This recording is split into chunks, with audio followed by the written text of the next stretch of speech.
Tán, mo kí gbogbo wa, mo kí gbogbo ilé, mo kí everybody. Mo kí gbogbo ẹ̀yin olólùfẹ́ Bàbá Ìjẹ̀ṣà.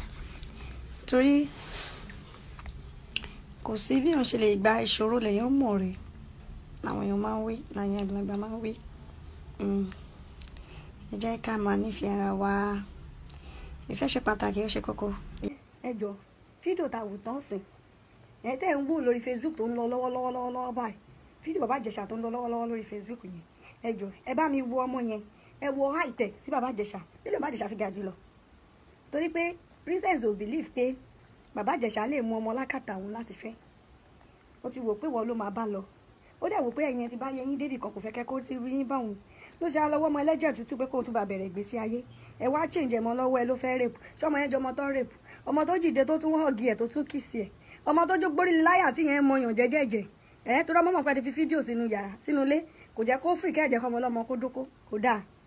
Kò dáa. Nǹkan tẹ̀ ń ṣe yìí ò dáa princess ò lẹ́rìí ọkàn. Ó wá ń sunkún ní station. Ó wá nọrẹ ẹ mọ́lẹ̀ bẹ nípa ọmọ kú lọ́wọ́. Ẹni tó ọmọ kú lọ́wọ́ ẹ̀ gan-an kò hàtì fíìmù tó hàtì lẹ́nu ọ̀nà station yẹn. Ibẹ̀ lèmi ti mọ̀ pé lie lórí irọ́ ni. Ibi tèmi ti mọ̀ pé lórí irọ́ ni gbogbo nǹkan tẹ plan nìyẹn. Kí ló ṣẹlẹ̀? Wọ́n rape ọmọ tí ń ṣọmọ kékeré tó dàgbà tó yẹn wọ́n nà wọ́n mà ní. Ìzàlá odò kò kí ń ṣe rapist torí kò gbà lójú kò ná kò ṣe nǹkan kan yín lè kọ́nà ìrọ̀rùn lọ́mọ ẹ̀ tún lọ gbé ba òun ló jókòó tì òun ló forí ilé láyà òun ló ṣe gbogbo ẹ̀ nígbà tí dẹ̀ ń ṣakúra ọkùnrin afọwọ́ kan náà afọwọ́ kan yes kò ṣakúra obìnrin lèmi náà ìyá abiyamọ lèmi náà bíbá bíbélì ní tọ́ ọmọ rẹ kó lè fún ẹ nísinmi nǹkan tẹ́ ń pinlẹ̀ training tẹ́ ń fún ọmọ yẹn gangan ló dáa ẹ̀ ń fi ń kọ́ láti lè mọ bó ṣe lè dúró mọ́ ṣẹ̀dá oníṣẹ̀dá láti lè fi ba ayé ẹni lẹ́ni jẹ́ ọmọ tó ti dàgbà tán tó ti yọ ọyàn tó yẹn tó ṣú ọ̀fun yín pé ó ń dóko tí ń ṣe pé ọmọ tí ò dóko rí lẹ́wọ́ aná rape nínú pálọ̀ ènìyàn tí ń ṣe pé bóyá tí lílọ yín tẹ́mínà ẹ̀ bọ́ta gan ìṣe just 4 minutes kì í ṣe pé ó nà kò ṣe pé ó fún ní blow kò ṣe pé ó gbà lójú kò ṣe pé ẹjọ bí mo ní mo ṣì wà yìí if you are a lady truly and you know the truth of these talks kò possible kí ọkùnrin ẹyọ kan kó lòun fẹ́ rape ẹ̀ ọ̀tọ̀ ni pé bóyá ó fún ẹ ní blow ó ti na gbogbo blow ó ti na gbogbo apá ẹ̀ tó ti ṣubú we can call that as a raping but film nǹkan tẹ́ play fún wa ta wò yìí good rapport wà láàrin wọn ó ṣú ọ̀dànù nothing raping on that nǹkan tẹ́mi wò yìí o ẹ ti gbọ́ hero ní títí yín o ṣíṣe ní tọ́lọ́run ẹ ti gbọ́ àti wo fíìmù tẹ́tí yàtọ̀ mọ́ bí another season film yìí wà tẹ́ ṣe lè fẹ́ play fún wa lórí Bàbá Ìjẹ̀ṣà àwa gan wà lẹ́fún dígbà ẹ mọ̀ pé Bàbá Ìjẹ̀ṣà fúnra rẹ̀ gan ó léèyàn lẹ́yìn Ọlọ́run dẹ̀ yàn dá àwọn tó nífẹ̀ẹ́ tọkàntọkàn fún kó má tẹ̀jẹ́ Bàbá Ìjẹ̀ṣà gan kó jẹ́ ní other person tí kà bá rojọ́ ìkà kan ló máa da princess àti Ìyábọ̀ Òjó tó bá jẹ́ èmi ni Bàbá Ìjẹ̀ṣà tí n bá bọ̀tà nínú sẹ́ẹ̀lì yẹn máa tún yín gbé àyẹ̀ wá mọ̀ pé ó gùn gan tó bá jẹ́ èmi ni Bàbá Ìjẹ̀ṣà àbí ká ní fámìlì mi ni àbí ìran mi ni ẹ ríran wẹ̀ mọ̀ pé kò easy gan ẹ mọ̀ pé ibi tẹ́lómi rìn dé ibi tó rò pé òun ti rìn dé tó ti fọkàn balẹ̀ pé òun ti tó tán ẹ mọ̀ pé bẹ́ẹ̀ ni tẹ́lómi ti bẹ̀rẹ̀ ẹ mọ̀ pé èèyàn ga ìyẹn omi pé wọn ò lè jábọ́ Yábọ̀ bí tó ti dé kò tí dé la tàbí tẹ́lómi ti rìn dé oníwọ̀ winch ìwọ kìnnìkan ìwọ kìnnìkan ó rí pé ó ti I don't even just know what to say because mi ìfẹ́ pẹ̀lú ọ̀bọ ẹ̀ jáwúrà mi ìfẹ́ pẹ̀lú ọ̀bọ ẹ̀ jáwúrà á bẹ́tà kí industry kọ́ wà nǹkan ṣe sọ́rọ̀ ẹ̀ kọ́ wà nǹkan ṣe sọ́rọ̀ ẹ̀ because ó ti dàbí disturbers staining ti industry lára your colleagues ló fẹ́ fi ṣe ìpìlẹ̀ pé ó fẹ́ fi ṣe scapegoat fún àwọn ènìyàn lórí irọ́ ó lẹ́rìí ọkàn o tó dẹ̀ bímọ ọkùnrin tó ti ga tó yẹn ṣé wọn náà gbàdúrà kọ́ ọmọ yẹn ṣàgbákò ọmọkùnrin tó bí kan ṣoṣo tó wà lọ́wọ́ yẹn ṣé o gbàdúrà kó ṣàgbákò náà ti gbọ́ ọmọ èèyàn kan náà lẹ́ni tẹ́ ń pinlẹ̀ fún wọn ṣe kan bẹ́yẹn ọmọ tẹ fẹ́ fight case fún wo age he said from 7 years in that 7 years princess tó pèrè lábíamọ tòótọ́ alágbàwò ó dẹ̀ mọ̀ pé wọ́n jàbálẹ̀ ọmọ ní ọ̀ndà ẹ̀ for 7 years ó yẹ kó yìnbọn pàwọ́ fún rẹ̀ gangan ni ó yẹ kó yìnbọn pa ẹni tádájọ́ yẹn gan bá dá ó yẹ kó gbéwọ̀ fún ara ẹ̀ princess tó yẹ kó gbé ẹ fún ara ẹ̀ tó sọ pé wàá bíamọ olóyìnbùkù ayé ẹ̀ olóyìnbùkù yáyà Ìyábọ̀ Òjó tó ń kí ẹ láyà ẹ fi gbé ogun nǹkan báyìí jáde ó yẹ kọjọ fi ojú báyìí kọjọ díjú báyìí kọjọ sọ yín sẹ́wọ̀n ni olóyìnbùkù rẹ̀ méjèèjì because for you to be with your kids at 7 years old even kò fi nanity kí nani máa wẹ̀ fún lójoojúmọ́ right ẹ ṣe check up ẹ anytime tó bá wà available for you to not have it to show pé you are not a mother lady kan jáde lórí Facebook only you are a devil only you are not a good man you are not a good mother it's true because if you are a good mother tí ọmọ wà ní àkàtà tàbá dẹ̀ fi sí ẹ ní ọ̀dọ̀ ni tó ń ba ẹgbẹ́ tó fi tọ́ tó dẹ̀ fi rí for 7 years kó gbé lọ sí hospital lásán gan wọ́n máa tẹ́ spam tó bá wà lára ẹ̀ náà wọ́n máa mọ tẹ́ni tó jẹ́. Nàìjíríà náà ti modernize àti expose ẹ̀kọ́ wo pé ojú dúdú la ṣì wà ní àsí lójú dúdú àsí ní ojú dúdú mọ́ rárá. It's better we should let people to know Nigeria ò sí ní ojú dúdú mọ́. That is why everybody was stand up to fight for his rights. Yàbọ̀ olágbára oníṣíwíṣì ló lè lọ bá àwọn Boko Haram níbi tán ti ń kó gba àwọn ọmọ wa kẹ́ lọ gbà wọ́n lẹ̀ onílé tó lè ta lórí colleagues ẹ̀ láti ràn lẹ́wọ̀n o ò lè ta lórí ìjọba tó ní Nàìjíríà lára lórí gbogbo àwọn tó ti gbówó fún yín. Kò tẹ̀ yẹ kó jẹ́wọ́ not supposed to be you Ìyábọ̀ ó ti stand road sáwọn tó jẹ́ aṣíwájú wa ó ti di dandan káà tá à ń tẹ̀lé lẹ́yìn káà náà ṣe kìnnì ká yẹ̀yẹ́ ẹ̀ ká wó ẹ kí wọ́n gan ríra ẹ pé ṣe bò ṣe tó rè kó o lè mọ̀ pé òótọ́ kankan o Ọlọ́run ló gbé ẹ ga Ọlọ́run ò dẹ̀ lè sọ̀kalẹ̀ láti wá gbé ẹ ga ènìyàn ló rán sí ẹ láti gbé ẹ ga ìwọ náà ló wá dúró ló ní títí ènìyàn báwo Ìyábọ̀ keep it up we are watching your back as I said we still watching you ignorant. Ìyábọ̀ Òjó ìwọ tó dúró pé fẹ́ yẹ̀yẹ́ ọmọlàkejì ẹ̀ ṣorí pé wọ́n lọ́lọ́run ti ń yẹ̀yẹ́ báyìí Ọlọ́run ti ń yẹ̀yẹ́ yìí kò dìgbà téèyàn bá tó sọ fún yàn lọ wo followers ẹ lọ wo comments lọ wo gbogbo nǹkan tó ń put under what is there anything tó ń post people now be abusing you and be causing you ní wọn bá lèèyàn gbé ọ̀rọ̀ lọ́rọ̀ sórí mọ́ princess tó fẹ́ ti torí ẹ̀ kú fídíò tẹ post tẹ ní bàbá Ìjẹ̀ṣà ó rape ó wà attempt to rape after raping after 7 years. Ó tún wá another attempt to rape on the same person. At last fídíò tó bẹ̀rẹ̀ ìpele lórí social media pé tó bá ní compose tẹ̀ pé wàá fojú sunkún ọmọ a ṣe kinní kan ní tó bẹ̀rẹ̀ ìpele ńláńlá lórí Facebook. Ìyábọ̀ I respect you before because I'm not respecting on this video because of torí pé ìwọ fún ara ẹ respect Bukky Black. Èèyàn bọ́ síta ó ń jẹ́ kẹ́ mọ̀ pé nǹkan tẹ́ ń ṣe is not well done. Ó bẹ̀rẹ̀ sí ní sọ̀rọ̀ sáà tí ẹbẹ̀ ní pé wà tí wọ́n wà ní kàtígórì torí pé Ọlọ́run ṣàánú ẹ̀ Ìyábọ̀ Ọlọ́run ti gbé ẹ débi tó ti lérò pé ò lè dé ó ti wá lérò pé ó ti ju gbogbo ayé lọ ó ju gbogbo ayé lọ ó ju gbogbo ènìyàn lọ tí wọ́n bá dáná fún èèyàn igba tó bá jẹ wọ́n ti pé tí èèyàn igba bá dáná oúnjẹ fún ẹ ò lè jẹ ìwọ dúró social media oníwà ayé ibi ọgbàǹjẹ ibi winch àwọn èèyàn kan pè é wọ́n fàfọ̀ṣẹ́ bẹ́ẹ̀ sọ̀rọ̀ wọ́n rí pò deserve ẹni ọmọ tẹgbẹ́ ti bàbá Ìjẹ̀ṣà tẹfi set bàbá Ìjẹ̀ṣà up tẹ́pẹ̀ ní 14 years ṣọ́mọ tó ti ga tó yẹn tó ti lọ́yàn láyà tó yẹn ó ṣọ̀fin pọ̀ bọ́yá máa dó ṣe gé oko fídíò yẹn náà láti wò yìí o àti rí o that is the end o bọ́mọ tẹ́ lò tá a rí yìí o ọmọ ilé yìí ò kì í ṣe irú ọmọ yẹn even àtọ̀gùn tá a bá tẹ̀ lókè wọ́n rape èèyàn ní 7 years ago ẹni tó rape ní 7 years ago nígbà tẹ́yìn princess tẹ́ detect pé wọ́n rape ọmọ yìí tẹ́ẹ̀dẹ̀ rí lára ẹ̀ kò sí bí ọmọ tàbá ní ká yọ 7 years kúrò nínú èjì bàbá Ìjẹ̀ṣà I think it's going to be maybe 41 then kò dẹ̀ sí bí ọmọ 41 years old bó ṣe lè bá ọmọ 7 years sùn tí díẹ̀ ò ní já nǹkan òbí rẹ̀ ló fẹ́ fi kún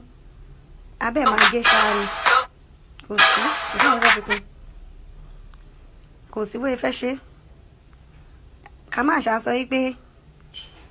kíní ìgbà yẹn ló yẹ kí tí princess fàrẹ bá já bí amọ tó tọ́ alábàáwò kòkó ni àti gbọ́pá alábàáwò ẹni ọjọ́ fẹ́ dára yín síta tó ló kọ́ tẹ̀rọ pé ẹ̀bùn báyìí ayé ti bá yín ṣìdí gbogbo ẹ̀ tí princess tẹ́ lò fún Ìyábọ̀ tẹ́ lò fún bàbá Ìjẹ̀ṣà ọmọ náà láti ń wò báyìí everybody rí bọ́mọ ṣe tó torí gọ́lọ́bọ̀ ọmọ tó dàgbà tó yẹn tẹni wọn ṣe rẹ́pì nìyẹn ọmọ tẹ́kùn fara ẹ̀ gangan lójijì ló ń fàyàn múra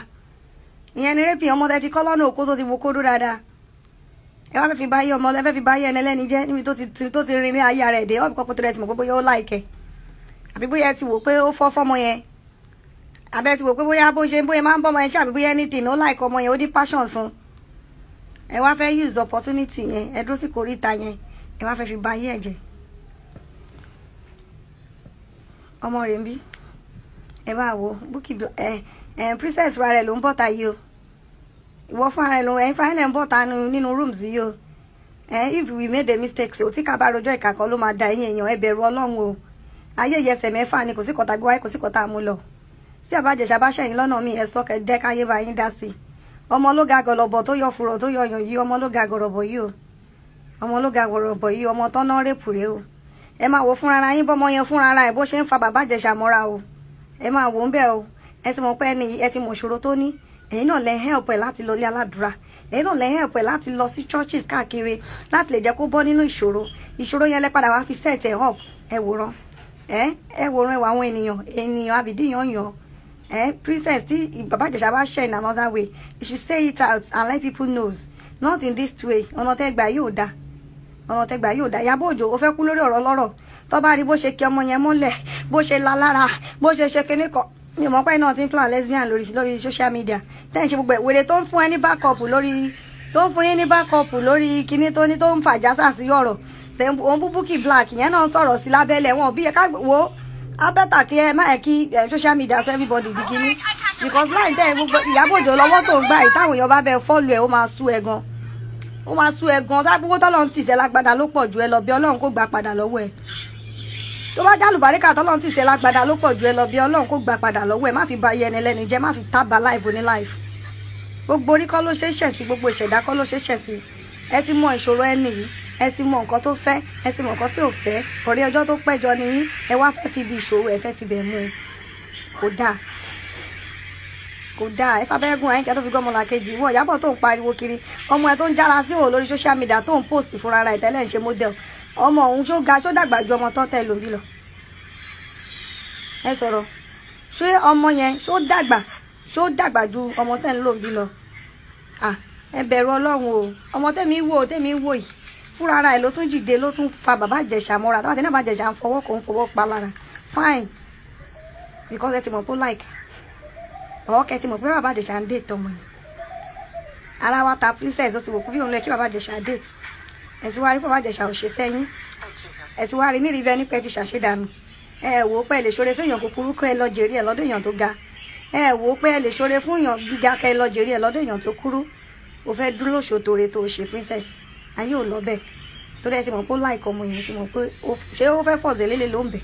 ẹ̀yìn orí pọ́ńpẹ́ tọmọ yẹn ní tá pé rapins ní tó fẹ́ fọ̀zẹ̀ láti fún nígbàjú bó ṣe bọ́ta yẹn á sọ sórí bẹ́ẹ̀dì straight ni that is what they are calling raping tó fọ̀zẹ̀ èèyàn láti ṣe kò ń ṣe nǹkan tó ti nú ọmọ yẹn fúnra ẹ̀ wá nǹkan tẹ́mi wò mí báyìí ṣó pé Bàbá Ìjẹ̀ṣà tọmọ yẹn wà ní good rapport wọ́n wà ní good rapport ó ṣọ̀ fún gbọ́dọ̀ bá máa pera wọn síta lọ dúra wọn ta gan torí ọmọ eléyìí ò ń ṣọmọ tó ṣẹ̀ṣẹ̀ ń dóko ọmọ eléyìí ò ń ṣọmọ tó ṣẹ̀ṣẹ̀ ń dóko ẹ̀ ká fi story lẹ̀ òun là ń wò yìí Bàbá Ìjẹ̀ṣà ń fọwọ́ pa lára lótòótọ́ bọ̀ kò fọ́ọ̀zẹ̀ ó ń pẹ̀tẹ̀ láti rí bá sọ̀rọ̀ bí òun lè rí kóun tún ní opportunity gbogbo ọkùnrin ló ń ṣe yẹn kò ń ṣe big deal ó ti di dandan kọkùnrin mọ́bìnrin wálẹ̀ ó ti di dandan kọkùnrin pẹ̀t obìnrin kó tó kókó bọ́ǹdì ó ti di dandan ó rèé ẹ máa ṣó ti tọmọ yẹn fúnra rẹ̀ ti dìde o tó súnmọ́ Bàbá Ìjẹ̀ṣà ọmọ yẹn ga tó lórí ìdúró ẹ bẹ̀rù Ọlọ́run Ìyábọ̀ wọ́n ta rẹ̀ má fẹ́ da rẹ̀ síta ju bó ṣe ṣe ìlọ má fẹ́ da rẹ̀ síta ju bó ṣe ṣe ìlọ ẹ̀yìn èèyàn ẹ bá wa wo kíní dáadáa o ẹ bá wa wo kíní dáadáa mo fẹ́ wo dọ́jìsì tẹ́ fẹ́ gbèrú kiri fídíò yìí fún tó máa dá ẹjọ́ tó máa dájọ́ tí kò ní dá tọlọ́run mọ́ mo fẹ́ wò adájọ́ tẹ́ fẹ́ gbèrú fídíò yìí fún tó fẹ́ pè ní rapist bẹ́ẹ̀ ṣe sọ tó fẹ́ pè ní pé kíní bẹ́ẹ̀ ṣe sọ ọmọ fúnra ara ẹ̀ ló jìde ó máa tó ṣòbí tó ti jìde tó ti so mọ́ wọ́n máa ṣòbí tó ti jọ ń so mọ́ra wọn they have a good rapport bọ́lá ipá ọmọ yẹn ti mọ̀ pé fi kámẹ́rà sínú ilé